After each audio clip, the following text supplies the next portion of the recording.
ఎవడో పనికి రానోడు political accident ద్వారా అయితే కావచ్చు కాక ముఖ్యమంత్రి కానీ ముఖ్యమంత్రి అయినంత మాత్రాన కేసీఆర్ ఇష్టం వచ్చినట్టు నోటికి మాట్లాడతామంటే చూస్తూ ఊరుకోం, తస్మాత్ జాగ్రత్త, నాలుక చీరేస్తాం కొడక అని చెప్తా ఉన్నాం. మాట్లాడితే ఆయన మొన్న మాట్లాడుకుంటే ఏమంటాడంటే అసెంబ్లీ సాక్షిగా భాష బట్టలు ఉడదీసి కొడతా అని మాట్లాడుతున్నాడు.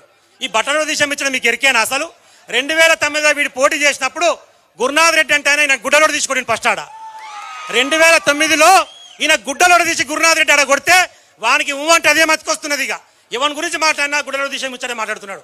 కాబట్టి మళ్ళీ ప్రజాక్షేత్రంలోకి వస్తే రేపు ఎన్నికల రూపంలో ప్రజలే నీ గుడ్డలోడ తీసి కొడతారు రేవంత్ రెడ్డి, తస్మాత్ జాగ్రత్త అని చెప్పేసి ఈ వేదిక నుంచి ఆయన హెచ్చరించదలుచుకున్నాం. మనం ముఖ్యంగా ఏ పని జరిగినా తెలంగాణ జాతిపిత నా కేసీఆర్ అని మాట్లాడతాడు. తెలంగాణ జాతిపిత కేసీఆర్.